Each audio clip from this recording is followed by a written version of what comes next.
Okay. All right. I'm introducing Tammy Taylor, who is an alternative kind of practitioner, and I've had a lot of problems in my life, and she has been a lifesaver for me many times where other kinds of practitioners were not able to help, or it was very temporary. And I've had tropical diseases as a very small kid, and serious car accident, a number of different kinds of trauma, and she's helped me a great deal with all of it. I'll just give one little example. One day, when I woke up in the morning, my left foot hurt really bad. I could not put any weight on it. I didn't know what was going on. But fortunately, later in the day, I had an appointment with her, which is, she doesn't do it in person, it's on Zoom. And she did her thing with it. And before the session was over, I was feeling better. And the next day, I was completely better. So that's just one little example. And I'll let you go ahead and explain the rest, Tammy. All right. Yes, thank you for that wonderful introduction, Brennan. And I appreciate serving you in that manner. Yes. Yes. So, well, thank you for having me here. I truly appreciate it. And as Brennan said, I am an alternative practitioner. I'm a certified emotion code and body code practitioner. I'm also a certified health coach. And my journey has been long and winding to get here. I experienced cancer in my life. I had mercury poisoning from the amalgam in my mouth. I ended up with autoimmune Graves' disease after getting the amalgam out of my mouth without taking precautions, being unaware that I needed to. And that really sent me into a deep dive and how to overcome things in my body. I've also been in 5 rear-end accidents. So like Brennan, I was subject to a lot of things in my life, trauma and physical conditions. And I saw many practitioners. And although I did get help many directions, I hit plateaus, if you will. And it was about 5 years ago when I became aware of the body code, emotion code, and I had the work done on myself before I became a practitioner myself. And the results for me were so amazing that I realized, I enjoy helping people, and this is what I was created to do. So I became a practitioner myself. Tonight, I want to talk a little bit about how negative emotions affects our immune system, because what we're facing right now all together collectively with what's out there in the world is there's the actual virus is real. A lot of things around it, a lot of controversy about real or not, but we are facing something viral. And really, it's not just that particular virus, but there's plenty of other things. So negative emotions actually negatively affect our immune system. And I wanted to read a little bit about that. I read one article in PubMed, which is a government website that does a lot of study. And so I'm just going to read a few things from there. Regarding the immune system and inflammatory response, the biggest challenge for the future is to understand how different life events can permanently mark immune cells and make them more prone to develop an exacerbated immune response. Research in this field should aim at systematically dissecting how different social and emotional conditions specifically influence the immune system. As explored in this article, it is indeed very likely that different adverse life events, social isolation, which many of us have experienced through this. Physical abuse and bereavement might have their own gene signature and hence effects on the immune system. So that's one excerpt from a PubMed article. I have another piece from the University of Minnesota, and part of their article states, negative attitudes and feelings of helplessness and hopelessness can create chronic stress, which upsets the body's hormone balance, depletes the brain chemicals required for happiness, and damages the immune system. Chronic stress can actually decrease our lifespan. And science has now identified that stress shortens our telomeres, the end caps of our DNA strands, which causes us to age more quickly. And then from Penn State, researchers at Penn State have found negative moods, such as sadness, anger, or even anxiety, is associated with higher levels of inflammation. And inflammation is part of the body's immune response to such things as infections, wounds, and damages to tissues. And chronic inflammation can contribute to a number of diseases and conditions. So what do we do about these negative emotions? And that's where I come in. This work was developed by a chiropractor, the body code, emotion code, and he saw patients, throughout the day, throughout the week, and he would see a number of people who would come in and he would adjust them and they would get better. And he also saw a number of people who would come in for the same thing over and over, and they weren't getting better. And so he said a prayer to his higher power and got the answer. And that was emotion. Because emotion is energy. And we are energy. We have a physical body, but we also have an energy body. And emotion is energy. And negative emotion can get stuck. And when that happens, it can create misalignments and imbalances, disconnections in our physical body, and then impair just about everything, emotionally and physically. And so he initially found the emotion code, which is basically dealing with just that, trapped emotions. And then later he went into the body code, which is much more in depth and I find much more comprehensive and has the ability to, like Brennan said, deal with a sore foot or a headache or back pain or anything else that's going on, stomach issues, heart issues, lung issues. The lungs themselves store grief, different parts of our bodies. The kidneys are about courage. So these kind of negative emotions that we deal with impair those things. And so the emotion code body code goes in. I do that through muscle testing. So I don't know if anybody's familiar with muscle testing, but I do self muscle testing. And that allows me to use a chart, and I go in and find what's causing whatever ailment it is. Going back to the negative emotions affecting our immune system, we can work specifically on that through this work, where let's just take the example of what we've all been going through and the anxiety and the stress, the frustration, the anger when we see, this group is alternative, so I know we're all kind of on the same page and dealing with a lot of frustration about what's being pushed. So that creates a lot for us and for many. And this work, again, can go in and clear all of that. They talked about the imprint on our DNA, our actual immune cells. And that really is literal, it's energy, because emotion is energy.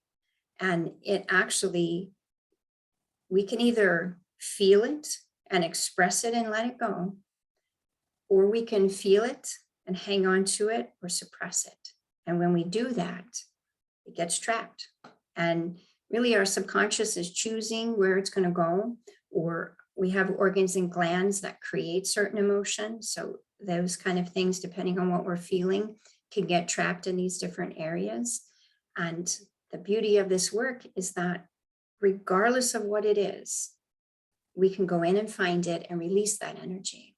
So our bodies were created to be a healing machine, and they get impeded by this energy. So we go in, we find it, we release it, and then the body has the ability to process out the misalignment or the disconnection, and reestablish the way the body was intended to function. So it still amazes me, this work. I actually connect to the subconscious. So because we're all energy, we're all connected. And so through muscle testing, I connect to the subconscious. And then, like I said, through charts, we go through. It works best if we work on something specific. So like Brennan said, the foot, or anxiety through what we've all been through. And the fact is that from the moment we're conceived until this very moment right now that we're talking, we've all been through traumatic situations. And those kind of things can collect. If we're the type of person that holds on to those negative things, we're going to collect more than others who have the ability to feel it and let it go. So I kind of believe that that's why some people deal with a lot more than others, because we either hold on to it, suppress it, and then feel it energetically, and it's affecting our physical body, or we let it go and we move on. So that's the beauty of this work, is to deal with whatever it is that the body or the mind or the emotions are having trouble with. So the results with this work have been, I would say, just short of miraculous. Sometimes I even think they're miraculous. To think about the example that Brennan gave, and his foot was hurting him, and he could have went to the doctor and got a splint on his foot and walked around for a week or 2 or 3 or a month, or sometimes people end up like that for years. And this work goes in and deals with that. And I see that every day. And every day I'm still in awe of it, because it really has nothing to do with me, other than I'm sort of facilitator and the catalyst to connecting the person back, allowing their physical being to be restored. It's a restoration. And it's kind of amazing to me, as powerful as this work is, that nobody here has heard of it. There's a lot of people that still haven't heard of this work. But it's amazing, and I'm thankful that I'm here and doing this work. And again, it's so needed. Right now, I have had a number of people that have had the virus, and the work that I've done has helped. It's probably been close to about 50 people that I've worked with that actually had it. And they've all recovered. And really, virus, bacteria, the body code actually finds that kind of energy. Fungus, it breaks it out into 6 sections, and it really goes into everything, including nutrition. If the body's missing something, the subconscious will tell us that. So I always find it interesting, because not one session has ever been the same, because we're all unique. But we all need it.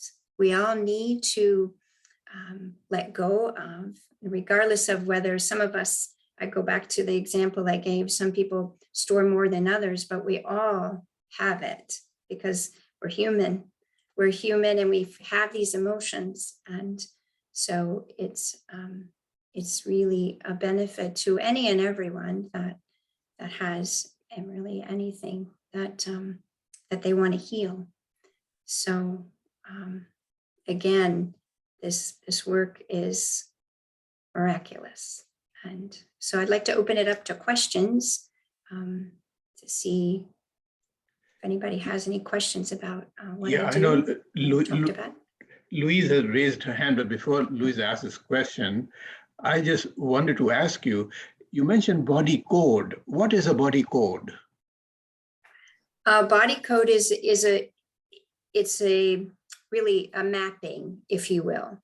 So the body code is much more in depth than emotion code. So I'll describe emotion code and then I'll go into the body code. The emotion code is basically a chart. It's a chart of emotions. And so here's how I do a session. Let's just say somebody comes and they're having a lot of anxiety about what's going on in the world. So we ask, what can we find and release to lessen this anxiety, right? And so we use the chart and we find emotions that have been trapped. And then I get the ages and then we release them. And it's simple to release the energy. The unique thing there is that it's along the lines of ask and you shall receive, right?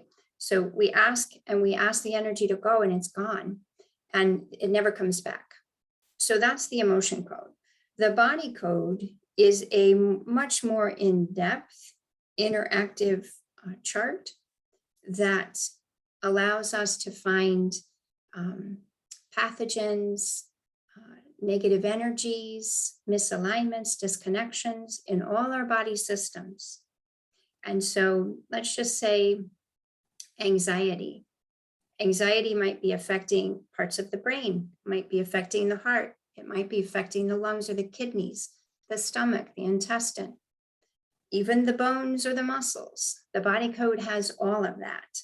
So we go in and we find what is trapped and what's holding it in, and then we ask for it to be released. We reconnect, we realign things, and then the body can do its thing, because the body is a healing machine. The human body is truly a healing machine.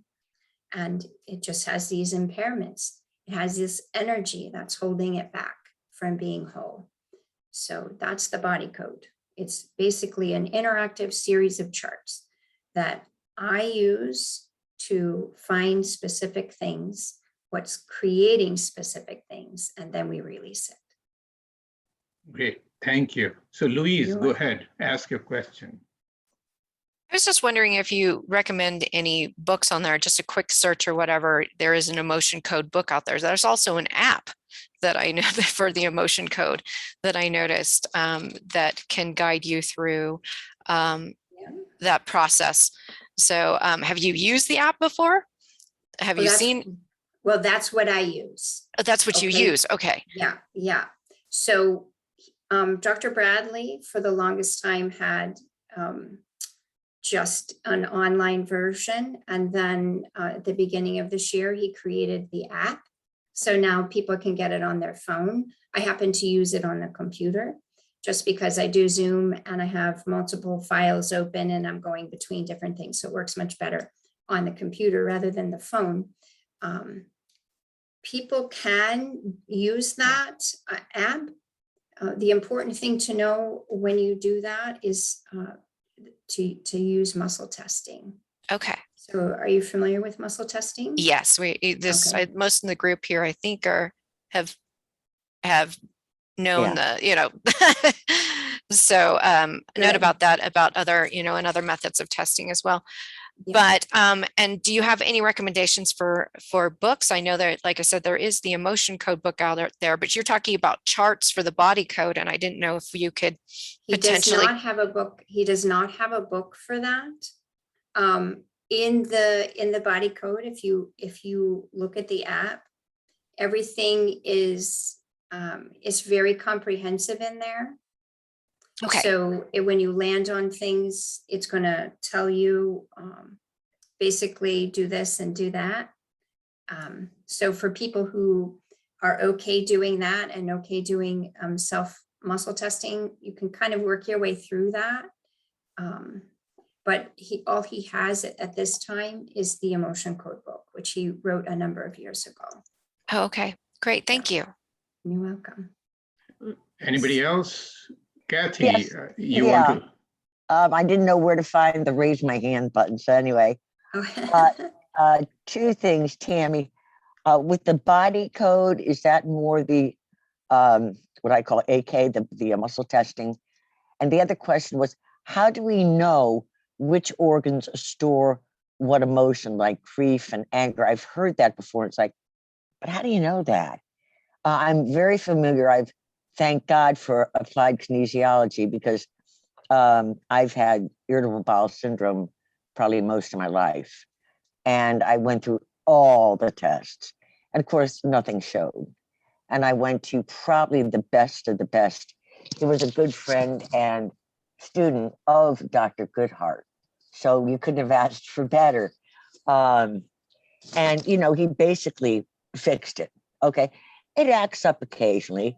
I think some of it is emotion, definitely, it's stress. But those are my questions. The body code is muscle testing, and where do we know, or how do we know where these emotions are stored? Thank you. Yes, you're welcome. So we use muscle testing for emotion code and body code. Because basically, to do a session, like I said, we pick what we're going to work on, and it's best to work on something specific. And then we use muscle testing and go through the charts, whether it's just the simple one-page chart of emotions, or it's the interactive body code. So we're using muscle testing for both of those.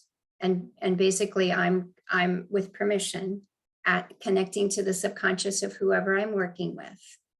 And so it's self-muscle testing I use, being connected to their subconscious. And then I go through the chart. So it's used for both.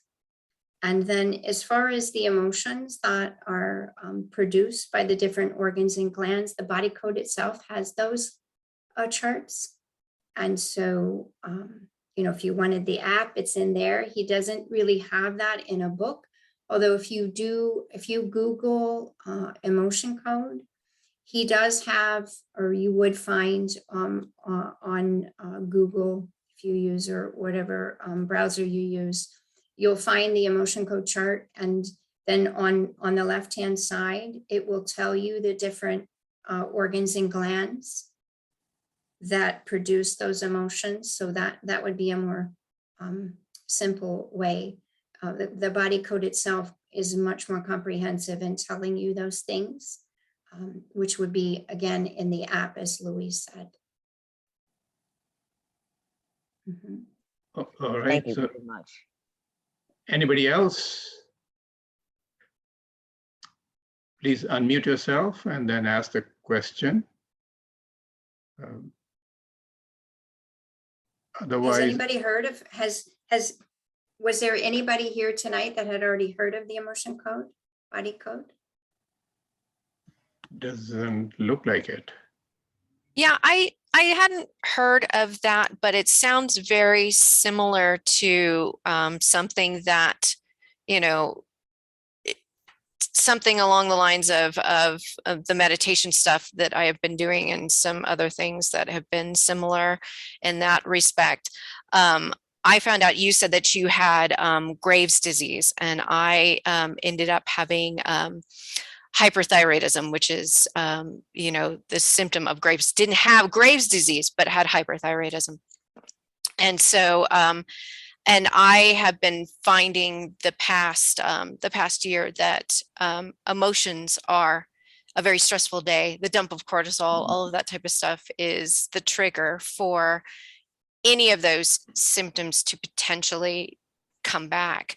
And so, and I've been lucky enough to work on that emotional component. I didn't know that what I was doing was a lot of like what you were doing, which is a release of whatever is being pent up. And it has made an enormous difference in how I've reacted, especially in the past 6 months, to everything that's been going on.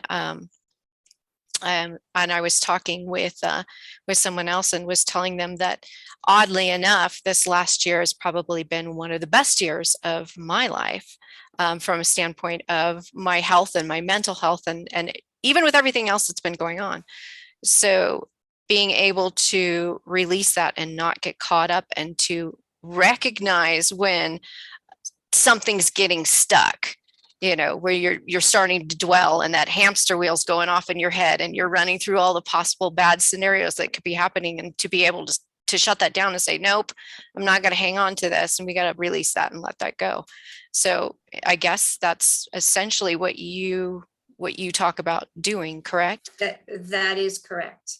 Although we go into the past as well, because from conception until this very moment, we could have a string of things. And what the subconscious likes to do is, in the beginning, it might store something where it thinks, okay, this is just a simple place to store this energy. But what ends up happening is that over time, things get piled up, and now we have a painful foot, or we have a thyroid going too fast. And so if you, and continuing what you're doing, it would be beneficial to you to ask questions like, what created this? What caused me to get to this point?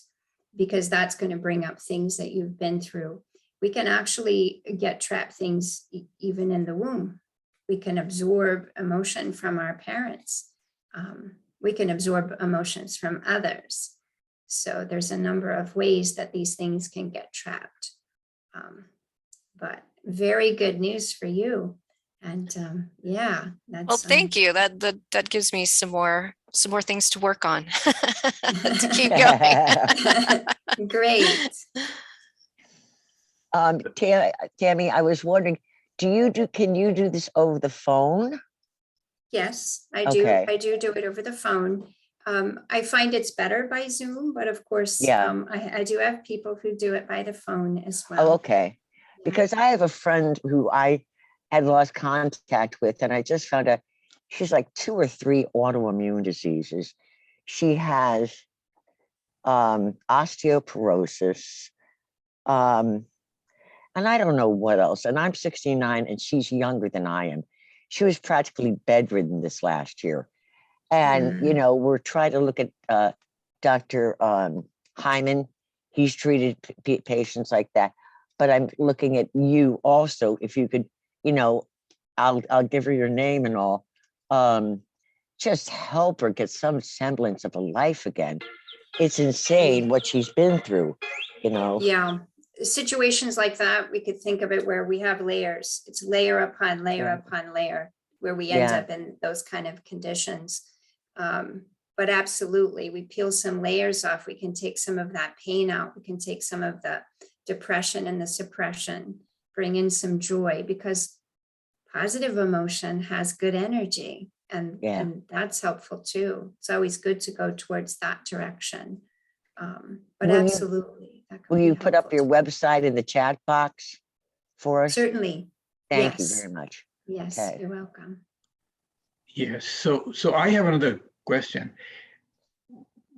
Yeah. What will be the difference between radionics or pranic healing? Because you have all these other techniques, right? Radionics and pranic healing. I see some similarity, right? A lot of similarity in this and say radionics. Is that your question? Is there Yes. some similarities? Give me some more in depth on the radionics, because I'm not totally familiar with that.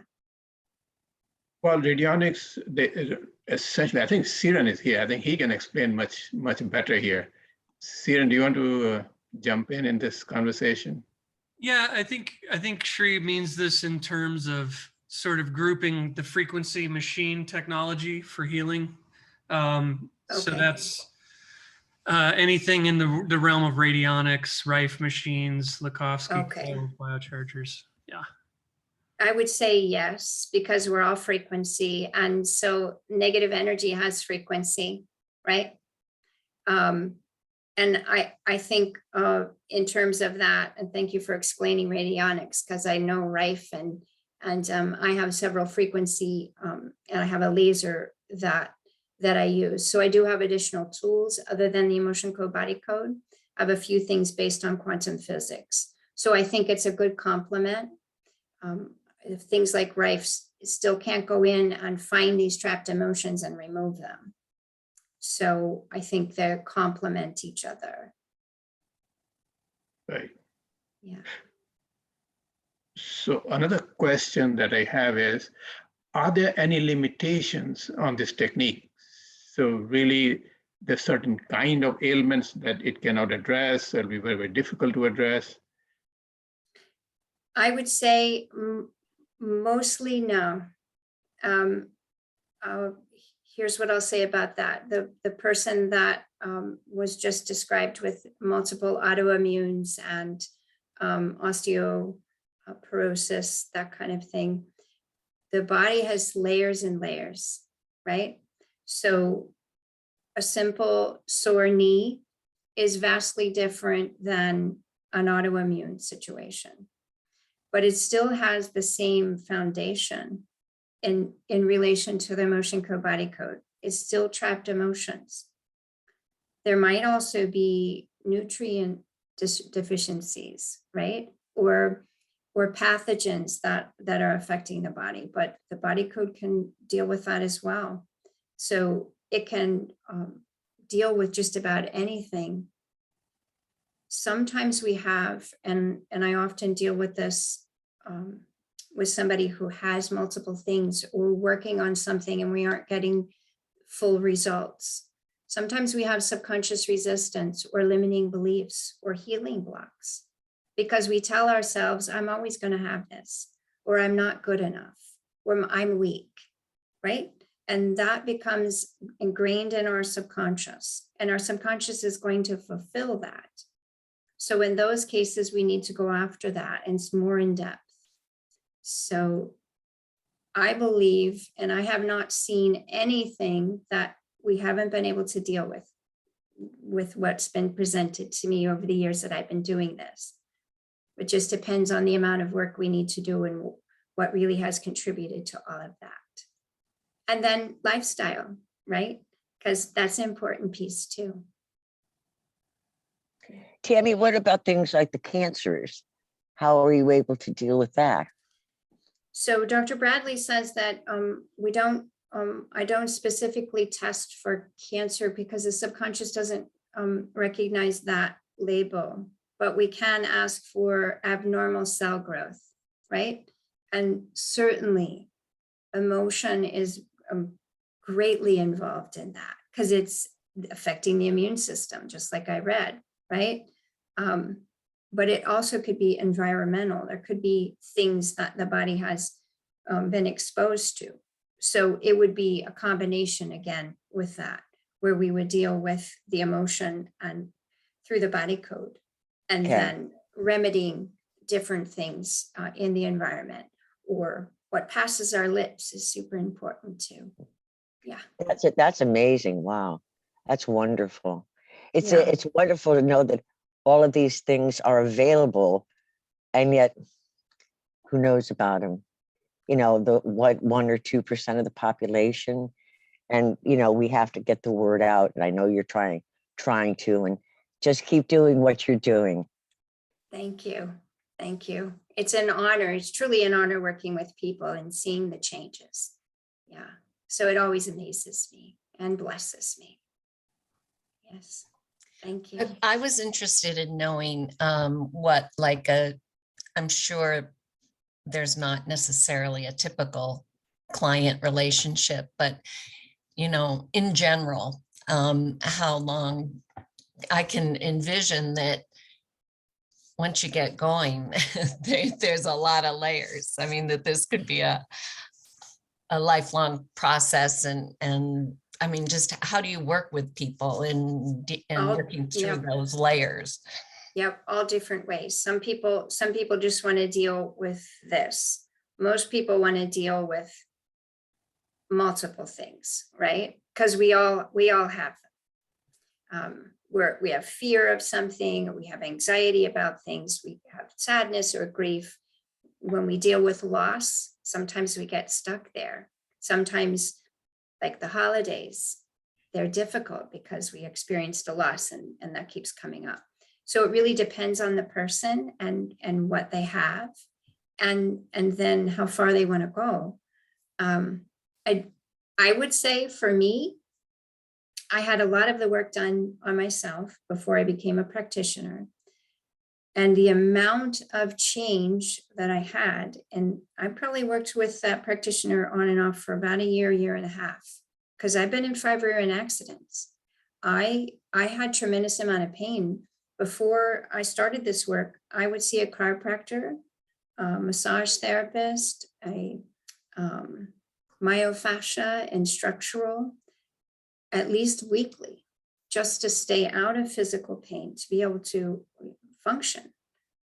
I don't see them anymore. I see my chiropractor here and there, and I go to my friend who's a myofascia maybe every couple of months just for a tune-up. But yeah, that's what I was wondering, because it seems to me like once you remove the blockages and you've got your life force flowing through, I mean, I would think that your need for all of that. I just don't know either about the structural alignment. Like, I mean, I go to somebody that adjusts my atlas bone, but I have to go every month. So I'm still doing, there's something that is, creating that to keep kicking out. exactly. So I'll speak to that. When I was 9 years old, I hit the windshield in a car accident. And by the time I was 14, my neck was 68 degrees off to the left. So that was part of the reason why I was always seeing a chiropractor from the time I was 14. And I was always in pain, some kind of physical pain. And at 4, I was in an accident with my foot where I didn't walk for 4 or 5 months. So I had trouble with my hips. So I was always, like you said, seeing the chiropractor. And I don't anymore. And it's amazing, but it was layers. And it was a lot of them, but I've been in 5 accidents, and that creates a lot of emotion right there. And 2 of them, I was a child. So I didn't know how to express them, right? That was a lot of suppression. Mm-hmm. So there was a lot of work at that age 4 and age 9, and it would show up in different ways. But it truly has changed my life. And the fact that I only see my chiropractor every 3 months or 4 months to make sure that, my spine is doing good and I don't have to constantly go. And I'm not in the pain that I used to be in. And what does a typical release?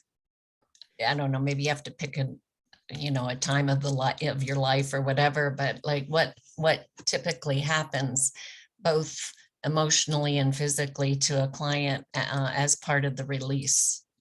So everybody is a little different. Most people get instant results. Most people in the session will, if we're dealing with like physical pain, generally in the session, they get instant relief. And depending on how much is involved. So when I begin a session and we pick what we're going to work on, I measure 1 out of 10. How much is in here that we need to clear to get results? The highest I've ever gotten is in the 60s, 60 out of 10. What that tells me is there's a lot of work in there and it's a lot of impact on that person, right? So we start working. And again, we can only do so much work because it's energy work and the body needs time to process. But I would say probably 80% of people feel relief during the session. They can tell me, yeah, it feels less every section that we find and clear. Some people, and it's a lot fewer, but some people, they don't feel anything during that session. They feel it as they process. And so sometimes people need 24 or 48 or 72 hours, so 2, 3, 4 days. And at the end of that time, once their body has processed that, then they experience their results. But generally, it's right in the session. And is it a subtle release or do you have emotional releases? Generally, it's a subtle release. Generally, the So it's person is an not auric kind of. Yes. More Um, than an emotional body thing. Yeah, I mean, sometimes people get emotional because they have memories too, right? And so if it's a loss or if it's something, if we're dealing with a deep emotional wound, then there's still some emotion there. So they've got a little emotional, but you don't feel the emotion that I'm releasing. That's the beauty of it too. We find it and we release it, and you don't have to relive it. It just goes. Anybody else? Any question? Otherwise, I have another one. And I always wondered, even in radionics and Rife machines, how does the energy travel between you and the patient or the client? Is that, I mean, how does it, I mean, we see like light is an energy and we can see the light coming or the sound traveling. How does this, of course, this is very subtle energies. How does this travel? Well, I don't experience it because in the beginning, when I start a session, I put a shield between me and the person, right? So their energy isn't coming to me, but I am choosing to release it from them. And sometimes they could feel that if the person feels the subtleties, but most people don't. Well, most people just feel the release. Whatever we're working on, they feel a release. So if it was anxiety, at the end of the session, they can say, oh, I feel calmer. Thank you so much. Rather than actually feeling the energy shift. So. Right. Now, when you say you put a shield, is this like a mental state, that you call up to yourself? I that's not the right wording, but you know what I mean. Yes. It's with intention. And so it's because this work is intention, right? And so it's with intention. I'm releasing the energy from someone or from myself. So it's with intention. And when we speak, it becomes. So I'm establishing that with my words, but it's energy I'm establishing between me and the person. I really establish it between me and the person and that energy so that it travels on its way. It doesn't come back to them or to me. Right. Yeah. Tammy, I like your thoughts on, do you think that without words, but somebody is upset, angry at another person, they can draw in that person's energies? Let's say I'm mad at somebody, but I haven't said anything, or anything. Can that person draw in that anger energy from me? Yes, and the body code has that. Dr. Bradley labels that as saboteur energy. So saboteur energy are energy weapons, and they are created by just that.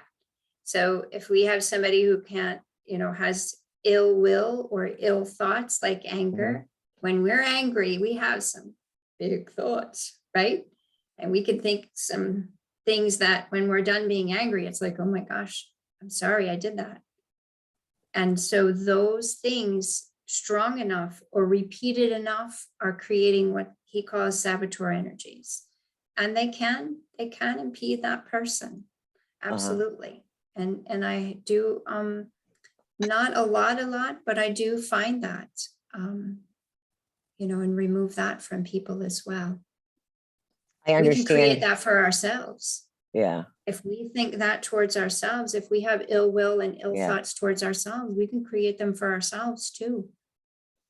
Yeah, I remember years ago, I would do something and I would, the voices in your head say, well, that was really stupid, Kat. And I learned somewhere along the way that, hold on, that wasn't stupid. You just didn't know, you forgot, you were busy or whatever. So I started quieting, let's say, those voices in my head, those negative thoughts. The other thing too that I wanted to mention or ask, obviously words can do so much. Did you ever read Masaru Emoto's book, He's very famous for his rice example of rice. He took 2 jars of rice and put them in separate rooms. And every day he'd go to one jar and he'd go, beautiful rice. Oh, you're so beautiful, rice. And he would go to the other rice, bad rice, bad rice. And after a month, the beautiful rice was still beautiful. The bad rice had gotten all decayed and yucky looking. And I've heard where like Buddhist monks have what's the word, not chanted, but over I'll say chanted over polluted waters and have actually unpolluted the water. I haven't seen any examples, but I do believe in the power of words and, you know, certain sounds. And I just thought I would mention. Yes, because it's energy. It's energy. Yes. Yeah, Dr. It's all Bradley. energy. Yeah. He uses that in his teaching, where he'll have the person, he'll have somebody come up to the front. He has an audience, and he'll have the person stand with their back to the audience. And then he uses muscle testing. So he has them put their arm out, and he has 2 symbols, this or that. This means, say, think something good or think something bad about that person. And then they're not looking, but they're either weak or strong. And when he gives the, bad, their arm goes down. Yeah. Very powerful. Wow. Mhm. There was a study that was done, a scientific study where they actually separated out human DNA, and they had people who are very, very good at meditation come in. There was about 50 of them sitting in the room thinking positive thoughts towards that strand of DNA that they had suspended in that area there. And then they had them come back and do separate studies on there. And what they found was that when they did the meditation with positive thoughts towards that DNA, it made the DNA more cohesive and the helix was tighter and it worked, and it functioned much better. But then when they put negative thoughts towards that, it actually unwound the helix and made it so that they were less cohesive and it wasn't as functional. Yep. And we're either Wow. doing one or the other to ourselves every single day. Yeah. I remember And then reading. go ahead. I'm sorry. I remember reading about an example of there's a type of machine that can measure like mental mass, which of course is energy, and they put it in a like a plant shop, and they had different people come in, especially like sorry, husbands. Oh yeah, I'll go with the wife. We'll pick out another plant, and they would, go near the plant. Oh yeah, that's wonderful. And then of course the wife would go, oh, what a beautiful plant. Isn't that lovely? Or they wouldn't even say any words, but they could measure the plants that the plant would actually lean a little bit toward a person who favored plants and lean back to those who, could care less about plants. So I find that even amazing that even the unemotional, quote unquote, things in life can still sense things because it is all energy. And they can sense the difference between positive energy and negative energy. Now, I don't mean to be rude, but I like to give examples. Someone had to go on vacation, so she had her sister tend to her garden. She told her exactly what to do. She came back a week later, and everything was like half dead. She goes, oh my God, what did you do? What went wrong? She goes, I don't know. I did exactly what you told me. I watered, I clipped. She goes, okay, and anything else? Goes, no, just what you had written down. She goes, well, didn't you give it love? She goes, love? Why would I do that? Because the plants need love. And the plants actually withered, evidently because of her negative emotion. Mm. It boggles my mind that it has so much bearing on so many things. And I'm so grateful for your being here to remind me about that. Thank you. So anybody else has any questions? I actually just thought of something else. I know I'm kind of talking a lot. I don't want to take away time from someone else, but there is that concept out there of like energy attracts like energy. Have you come across that? Because we can work on shielding ourselves, and we can work on releasing, toxic energy from ourselves. But how do we attract that like energy from others, or maybe help others get, to release, even if we're not doing sessions with them or whatever? Is there, by being a more positive person, do we attract more positivity in others? Well, I would say absolutely yes. And then with intention, because intention is so important. So I Because would right say- now we're seeing the effects of fear and negativity just spreading, and if we can become people who can spread positivity, I'm just wondering if there's anything we could do to make that, a little more powerful. Well, just with intention, and then with words, right? Mhm. Yeah, putting yourself in those situations in which you can do that. But really, I don't think we need to go anywhere to do that. We're doing that here tonight together. Right. Yeah. Okay, great. Thank you, Tammy. You're welcome. Yes. I don't see anybody, so I'll go ahead and ask another question, which is, do you have to have some psychic capabilities before you can become an effective healer or learn this No. technique? No, there's nothing psychic, although I will tell you that I'm intuitive. I do wouldn't go so far as calling myself a medical intuitive, but I do have a lot of intuition. So as I'm working with somebody, I do pick up a lot of things, or I can tap into certain things that maybe the charts aren't telling me. But you don't need to be a psychic to do this work, because it's all muscle testing and the charts and connecting to the person's subconscious. So it bypasses the conscious mind, so we don't get jumbled up. Goes directly to the subconscious, and then I'm just asking the questions and using the chart and muscle testing to get the answers. So what kind of muscle testing do you use? Do you also use a pendulum or just No, I do this way because I go fast. So my sessions are 45 minutes and I try to get as much done as possible. So I'm using the charts and doing this, and then I record what I'm finding, and then I'm releasing. So I find this is the easiest way for me. Okay. Yeah, I had to learn, because sometimes I'll do a number of them in the day, and I'm doing it for an hour, 45 minutes with a person. So I had to learn to go very lightly and just learn the subtlety of that. So because in the beginning I was pressing too hard, but it works out real well now that way. Right. So I guess that's the most important technique that you have to master, right? The muscle testing.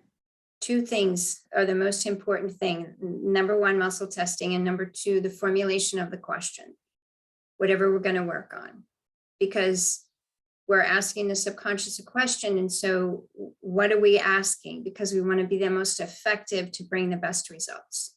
So those are the two most important things to bring the best results. Okay, great. Thank you. You're welcome. All right. Anybody else? Any questions, any comments? Art Bell, I know Louise and I are hogging the stage tonight, but just examples is what I'm coming up with. Many years ago, Art Bell, I don't know if you're familiar with him, had a friend who measured waves, let's say, or energy. And he asked his audience, which was about 1 million around the world, at midnight, June 6th, whatever, everybody's going to think of peace. Just think of peace. So everybody did that. And his friend said his meter actually moved up, as in a good thing, the moment everybody started thinking peace. So we do know the power of thoughts, the power of words, the power of emotions, and the power of energies. And it's fascinating. I think we can do so much good knowing this and utilizing it in the right format, obviously. So true. I won't say anything else. I had to say it's long enough. Yeah, great things to say. So thank you for sharing it. Sure. Right. Yes, we had a very good discussion here. That was, Yes, and I think that's a power of discussion, because through questions, we learn so much more. Because absolutely. we keep wondering why. For example, I asked what kind of muscle testing, and you replied. So now I know exactly what is involved in this. And also Yes. we can see the intricacies of this technique. You do need to learn it, and you need to get good experience before really you can start healing others. You might be lucky that you start from the day one, but it does take Yeah. a good amount of effort and experience and learning. And It does. It does. I think anybody can do it. I think to get good at it, what you just said is important. Experience. How long did you train to become before you felt comfortable treating patients? Well, we have to work on a number of people, so that is part of the training. You have to do for emotion code, you're doing 40 sessions. And then for body code, you're doing 90. And then I worked both on humans and animals. And I was quite surprised to realize that animals do have emotion, and they really have the same composition as we do. And I love animals, but I just never considered that. And so I found that unique. And then before I even took the training, I had worked with a practitioner myself, and then I had some of the charts. And so I would do some work. Actually, what brought me to becoming a practitioner was a really good friend of mine whose grandson had fallen and broke his arm. And when he went to the hospital, they wrapped it overnight. They wanted him to go to the all children's. And basically they wrapped it too tight and his arm died overnight. And that caused for him a tremendous amount of rage. And he was acting out with his siblings. He was only 5. So he was doing a lot of things that were becoming dangerous for him and his family. And she came to me and told me how she felt about it. And I knew I had this work, and it prompted me to say, okay, I got to do something. And so I did that. And in one session, he changed. Wow. And that's what I said. Wow. The power of that was like, oh my gosh, I have to do this. And so I was doing more with family and friends, and then, went into the training and just went right from the training to working with people, because that's who I am too. I was a certified health coach before I became, motion code, body code practitioner. So I had already been working with people, and really throughout my life as an intuitive, I guess, worked a lot with people's emotions and encouraging them. So it just was kind of a natural transition for me. great. That is amazing story. Thank you. Thank you. Thank you so much for sharing. And I see you have put down, if anybody wants to reach out to you, then use this website, aceyourhealth.com, right? That is the right Yes. way to contact you. Correct. Yes. There's a contact on there. Or if you want to email me, it's Tammy, TAMMY @aceyourhealth.com. Yeah, wonderful. Yeah, of course, I have your contact. So anybody wants it, I can give it to her. Or Brandon has your contact, so Brandon can pass it on as well. But great. Yes. Thank you. Thank you so much, Tammy. Thank you for coming. I mean, it's exactly an hour right now, and that was such an amazing discussion. Yes, thank you so very Thank you very much. Thank you, Tammy. Tammy. Oh, you're very welcome. Thank you for all your comments and questions and wonderful information. It was a great hour, and I'm glad to know that your group exists.